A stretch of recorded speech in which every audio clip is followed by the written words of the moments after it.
Manuscrito hallado en una botella, de Edgar Allan Poe. Audiolibro completo. Una botella antigua flota en el mar, con un manuscrito sellado en su interior. El autor del mensaje afirma haber abordado un barco que no pertenece a este mundo. Una nave inmensa, negra y fantasmal, lo arrastró hacia una tormenta eterna.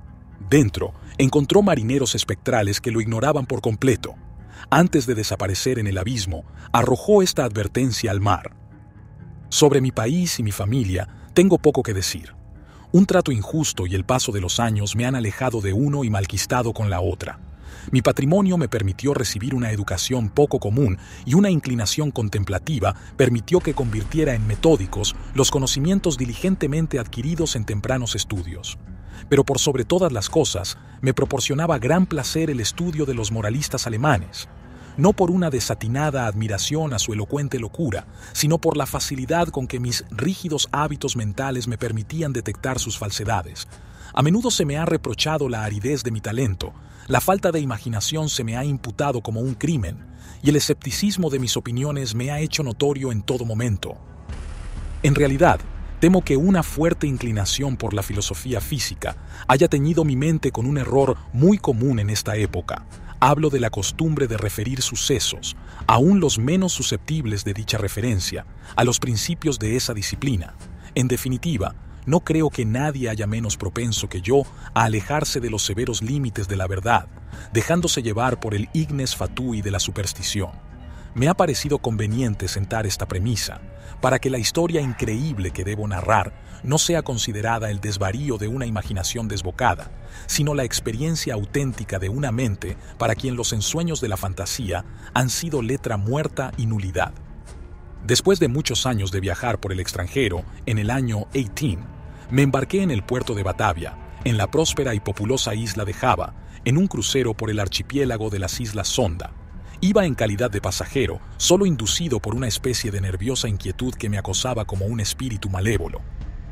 Nuestro hermoso navío, de unas 400 toneladas, había sido construido en Bombay en madera de teca de Malabar con remaches de cobre.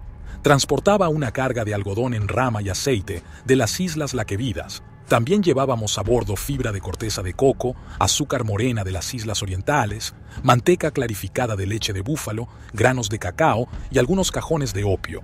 La carga había sido mal estibada y el barco escoraba. Zarpamos apenas impulsados por una leve brisa y durante muchos días permanecimos cerca de la costa oriental de Java, sin otro incidente que quebrara la monotonía de nuestro curso que el ocasional encuentro con los pequeños barquitos de 2 mástiles del archipiélago al que nos dirigíamos. Una tarde, apoyado sobre el pasamanos de la borda de popa, vi hacia el noroeste una nube muy singular y aislada. Era notable, no solo por su color, sino por ser la primera que veíamos desde nuestra partida de Batavia. La observé con atención hasta la puesta del sol, cuando de repente se extendió hacia este y oeste, ciñendo el horizonte con una angosta franja de vapor y adquiriendo la forma de una larga línea de playa. Pronto atrajo mi atención la coloración de un tono rojo oscuro de la luna y la extraña apariencia del mar. Este sufría una rápida transformación y el agua parecía más transparente que de costumbre.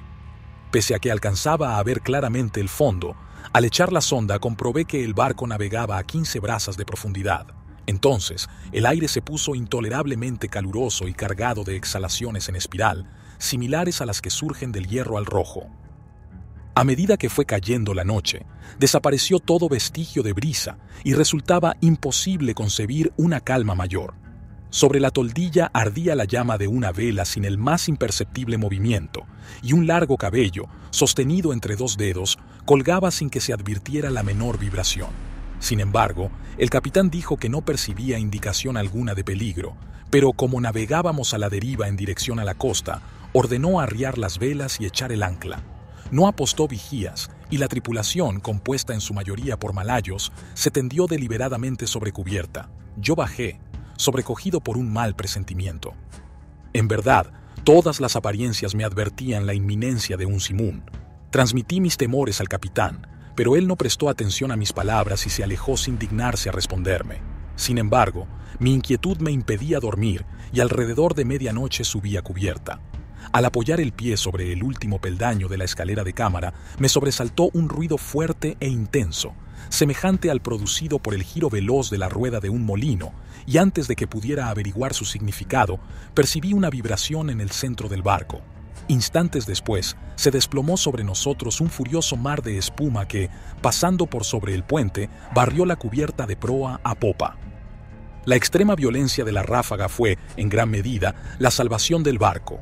Aunque totalmente cubierto por el agua, como sus mástiles habían volado por la borda, después de un minuto se enderezó pesadamente, salió a la superficie y luego de vacilar algunos instantes bajo la presión de la tempestad, se enderezó por fin.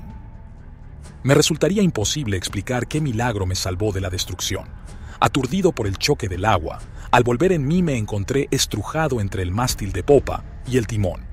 Me puse de pie con gran dificultad y, al mirar, mareado, a mi alrededor, mi primera impresión fue que nos encontrábamos entre arrecifes.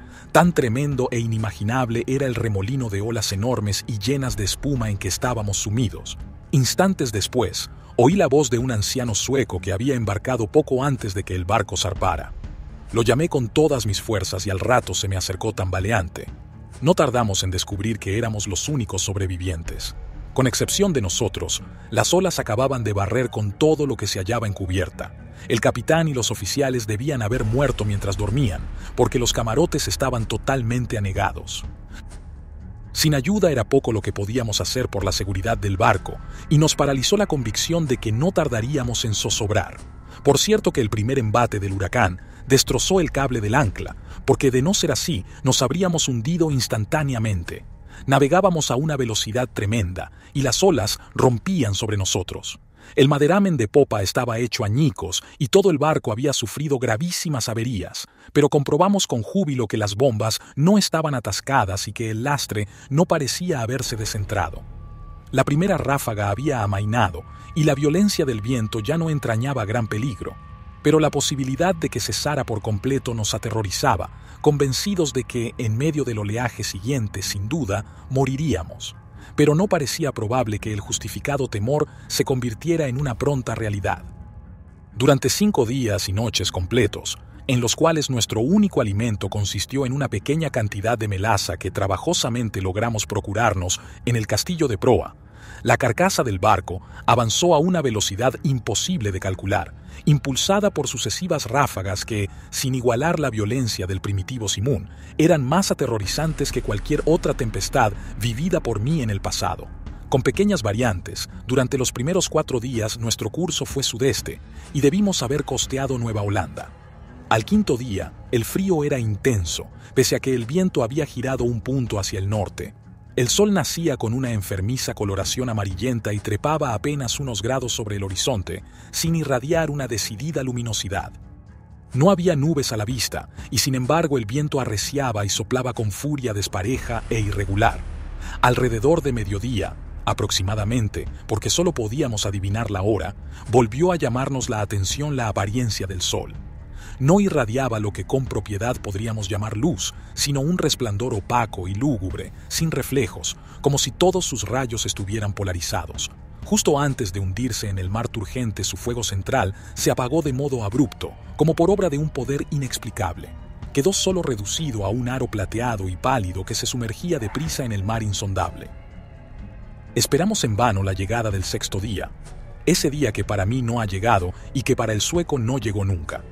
A partir de aquel momento quedamos sumidos en una profunda oscuridad, a tal punto que no hubiéramos podido ver un objeto a 20 pasos del barco. La noche eterna continuó envolviéndonos, ni siquiera atenuada por la fosforescencia brillante del mar a la que nos habíamos acostumbrado en los trópicos. También observamos que, aunque la tempestad continuaba rugiendo con interminable violencia, ya no conservaba su apariencia habitual de olas ni de espuma con las que antes nos envolvía. A nuestro alrededor todo era espanto, profunda oscuridad y un negro y sofocante desierto de ébano. Un terror supersticioso fue creciendo en el espíritu del viejo sueco, y mi propia alma estaba envuelta en un silencioso asombro. Aseguramos lo mejor posible a la base del palo de mesana, clavando con amargura la mirada en el océano inmenso. No habría manera de calcular el tiempo ni de prever nuestra posición. Sin embargo, teníamos plena conciencia de haber avanzado más hacia el sur que cualquier otro navegante anterior, y nos asombró no encontrar los habituales impedimentos de hielo. Mientras tanto, cada instante amenazaba con ser el último de nuestras vidas. Olas enormes, como montañas, se precipitaban para abatirnos. El oleaje sobrepasaba todo lo que yo hubiera imaginado, y fue un milagro que no zozobráramos instantáneamente. Mi acompañante hablaba de la liviandad de nuestro cargamento y me recordaba las excelentes cualidades de nuestro barco, pero yo no podía menos que sentir la absoluta inutilidad de la esperanza misma y me preparaba melancólicamente para una muerte que, en mi opinión, nada podía demorar ya más de una hora, porque con cada nudo que el barco recorría el mar negro y tenebroso adquiría más violencia. Por momentos jadeábamos para respirar, elevados a una altura superior a la del albatros, y otras veces nos mareaba la velocidad de nuestro descenso a un infierno acuoso donde el aire se estancaba y ningún sonido turbaba el sopor del Pobby Six. Nos encontrábamos en el fondo de uno de esos abismos, cuando un repentino grito de mi compañero resonó horriblemente en la noche. «¡Mire, mire!», exclamó, chillando junto a mi oído. «¡Dios Todopoderoso! ¡Mire, mire!». Mientras hablaba percibí el resplandor de una luz mortecina y rojiza que recorría los costados del inmenso abismo en que nos encontrábamos, arrojando cierto brillo sobre nuestra cubierta. Al levantar la mirada, contemplé un espectáculo que me heló la sangre. A una altura tremenda, directamente encima de nosotros y al borde mismo del precipicio líquido, flotaba un gigantesco navío, de quizás 4.000 toneladas. Pese a estar en la cresta de una ola que lo sobrepasaba más de 100 veces en altura, su tamaño excedía el de cualquier barco de línea o de la Compañía de Islas Orientales. Su enorme casco era de un negro profundo y sucio, y no lo adornaban los acostumbrados mascarones de los navíos.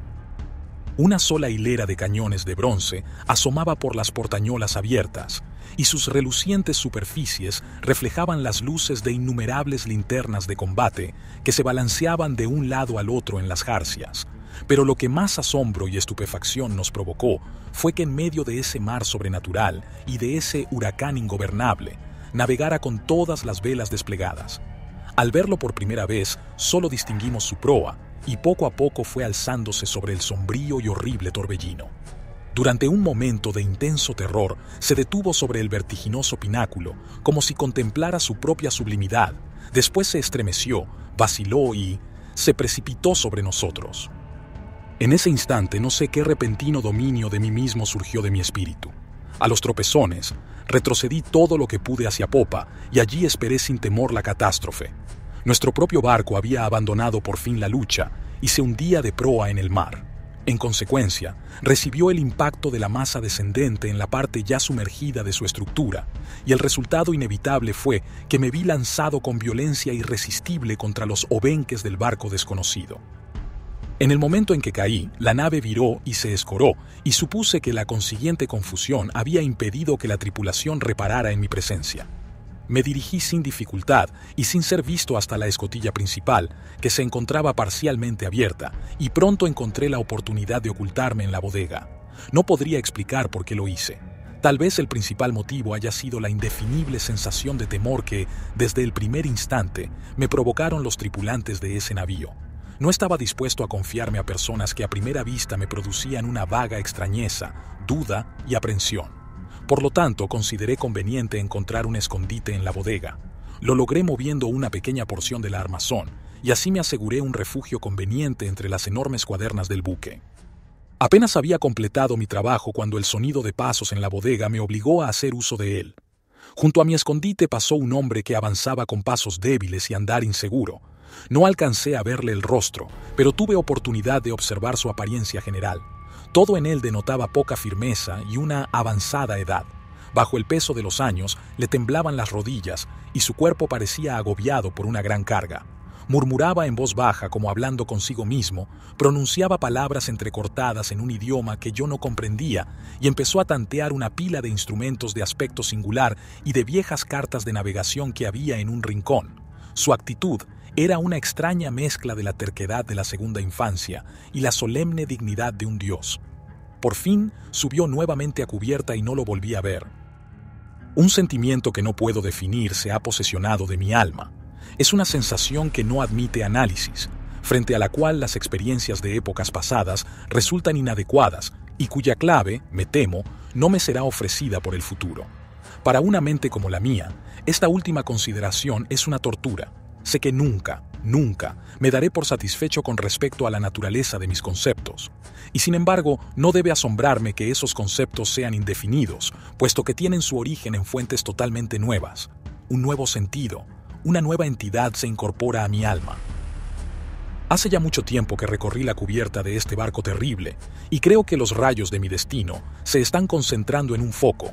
¡Qué hombres incomprensibles! Envueltos en meditaciones cuya especie no alcanzo a adivinar, pasan a mi lado sin percibir mi presencia. Ocultarme sería una locura, porque esta gente no quiere ver. Hace pocos minutos pasé directamente frente a los ojos del segundo oficial. No hace mucho que me aventuré a entrar a la cabina privada del capitán, donde tomé los elementos con que ahora escribo y he escrito lo anterior. De vez en cuando continuaré escribiendo este diario. Es posible que no pueda encontrar la oportunidad de darlo a conocer al mundo, pero trataré de lograrlo. A último momento introduciré el mensaje en una botella y la arrojaré al mar. Ha ocurrido un incidente que me proporciona nuevos motivos de meditación. ¿Ocurren estas cosas por fuerza de un azar sin gobierno? Me había aventurado a cubierta donde estaba tendido, sin llamar la atención, entre una pila de flechaduras y viejas velas en el fondo de una balandra.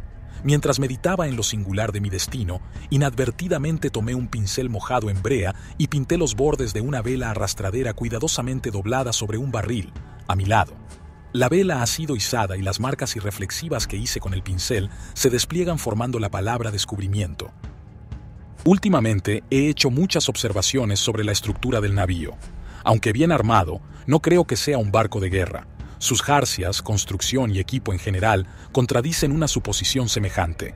Alcanzo a percibir con facilidad lo que el navío no es, pero me temo no poder afirmar lo que es. Ignoro por qué, pero al observar su extraño modelo y la forma singular de sus mástiles, su enorme tamaño y su excesivo velamen, su proa severamente sencilla y su popa anticuada, de repente cruza por mi mente una sensación de cosas familiares y con esas sombras imprecisas del recuerdo siempre se mezcla la memoria de viejas crónicas extranjeras y de épocas remotas. He estado estudiando el maderamen de la nave. Ha sido construida con un material que me resulta desconocido. Las características peculiares de la madera me dan la impresión de que no es apropiada para el propósito al que se la aplicara. Me refiero a su extrema porosidad, independientemente considerada de los daños ocasionados por los gusanos, que son una consecuencia de navegar por estos mares y de la podredumbre provocada por los años. Tal vez la mía parezca una observación excesivamente insólita, pero esta madera posee todas las características del roble español, en el caso de que el roble español fuera dilatado por medios artificiales. Al leer la frase anterior, viene a mi memoria el apotegma que un viejo lobo de mar holandés repetía siempre que alguien ponía en duda su veracidad. Tan seguro es como que hay un mar donde el barco mismo crece en tamaño, como el cuerpo viviente del marino. Hace una hora tuve la osadía de mezclarme con un grupo de tripulantes. No me prestaron la menor atención y, aunque estaba parado en medio de todos ellos, parecían absolutamente ignorantes de mi presencia. Lo mismo que el primero que vi en la bodega, todos daban señales de tener una edad avanzada. Les temblaban las rodillas achacosas, la decrepitud les inclinaba los hombros, el viento estremecía sus pieles arrugadas, sus voces eran bajas, trémulas y quebradas. En sus ojos brillaba el lagrimeo de la vejez y la tempestad agitaba terriblemente sus cabellos grises. Alrededor de ellos, por toda la cubierta, yacían desparramados instrumentos matemáticos de la más pintoresca y anticuada construcción. Hace un tiempo mencioné que había sido izada un ala del trinquete. Desde entonces, desbocado por el viento, el barco ha continuado su aterradora carrera hacia el sur, con todas las velas desplegadas desde la punta de los mástiles hasta los botalones inferiores, hundiendo a cada instante sus penoles en el más espantoso infierno de agua que pueda concebir la mente de un hombre. Acabo de abandonar la cubierta, donde me resulta imposible mantenerme en pie, pese a que la tripulación parece experimentar pocos inconvenientes. Se me antoja un milagro de milagros que nuestra enorme masa no sea definitivamente devorada por el mar. Sin duda estamos condenados a flotar indefinidamente al borde de la eternidad sin precipitarnos por fin en el abismo. Remontamos olas 1000 veces más gigantescas que las que he visto en mi vida, por las que nos deslizamos con la facilidad de una gaviota, y las aguas colosales alzan su cabeza por sobre nosotros como demonios de las profundidades, pero como demonios limitados a la simple amenaza y a quienes les está prohibido destruir. Todo me lleva a atribuir esta continua huida del desastre a la única causa natural que puede producir ese efecto. Debo suponer que el barco navega dentro de la influencia de una corriente poderosa o de un impetuoso mar de fondo. He visto al capitán cara a cara en su propia cabina, pero, tal como esperaba, no me prestó la menor atención. Aunque para un observador casual no haya en su apariencia nada que pueda diferenciarlo, en más o en menos, de un hombre común, al asombro con que lo contemplé, se mezcló un sentimiento de incontenible reverencia y de respeto. Tiene aproximadamente mi estatura, es decir, 5 pies y 8 pulgadas. Su cuerpo es sólido y bien proporcionado, ni robusto ni particularmente notable en ningún sentido. Pero es la singularidad de la expresión que reina en su rostro, es la intensa, la maravillosa, la emocionada evidencia de una vejez tan absoluta, tan extrema, lo que excita en mi espíritu una sensación, un sentimiento inefable. Su frente, aunque poco arrugada, parece soportar el sello de una miríada de años. Sus cabellos grises son una historia del pasado, y sus ojos, aún más grises, son sibilas del futuro. El piso de la cabina estaba cubierto de extraños pliegos de papel unidos entre sí por broches de hierro y de arruinados instrumentos científicos y obsoletas cartas de navegación en desuso. Con la cabeza apoyada en las manos, el capitán contemplaba con mirada inquieta un papel que supuse sería una concesión y que, en todo caso, llevaba la firma de un monarca. Murmuraba para sí, igual que el primer tripulante a quien vi en la bodega, sílabas obstinadas de un idioma extranjero, y aunque se encontraba muy cerca de mí, su voz parecía llegar a mis oídos desde 1 milla de distancia. El barco y todo su contenido está impregnado por el espíritu de la vejez. Los tripulantes se deslizan de aquí para allá como fantasmas de siglos ya enterrados. Sus miradas reflejan inquietud y ansiedad, y cuando el extraño resplandor de las linternas de combate ilumina sus dedos, siento lo que no he sentido nunca, pese a haber comerciado la vida entera en antigüedades y absorbido las sombras de columnas caídas en Baalbek, en Tadmor y en Persépolis, hasta que mi propia alma se convirtió en una ruina. Al mirar a mi alrededor, me avergüenzan mis anteriores aprensiones. Si temblé ante la ráfaga que nos ha perseguido hasta ahora, ¿cómo no horrorizarme ante un asalto de viento y mar para definir los cuales las palabras tornado y simún resultan triviales e ineficaces? En la vecindad inmediata del navío reina la negrura de la noche eterna y un caos de agua sin espuma, pero aproximadamente a 1 legua a cada lado de nosotros alcanzan a verse, oscuramente y a intervalos, imponentes murallas de hielo que se alzan hacia el cielo desolado y que parecen las paredes del universo. Como imaginaba, el barco sin duda está en una corriente, si así se puede llamar con propiedad a una marea que aullando y chillando entre las blancas paredes de hielo se precipita hacia el sur con la velocidad con que cae una catarata. Presumo que es absolutamente imposible concebir el horror de mis sensaciones. Sin embargo, la curiosidad por penetrar en los misterios de estas regiones horribles predomina sobre mi desesperación y me reconciliará con la más odiosa apariencia de la muerte. Es evidente que nos precipitamos hacia algún conocimiento apasionante, un secreto imposible de compartir, cuyo descubrimiento lleva en sí la destrucción. Tal vez esta corriente nos conduzca hacia el mismo polo sur. Debo confesar que una suposición en apariencia tan extravagante tiene todas las probabilidades a su favor. La tripulación recorre la cubierta con pasos inquietos y trémulos, pero en sus semblantes la ansiedad de la esperanza supera a la apatía de la desesperación. Mientras tanto, seguimos navegando con viento de popa y como llevamos todas las velas desplegadas, por momentos el barco se eleva por sobre el mar. ¡Oh, horror de horrores! De repente el hielo se abre a derecha e izquierda y giramos vertiginosamente en inmensos círculos concéntricos, rodeando una y otra vez los bordes de un gigantesco anfiteatro, el ápice de cuyas paredes se pierde en la oscuridad y la distancia. Pero me queda poco tiempo para meditar en mi destino.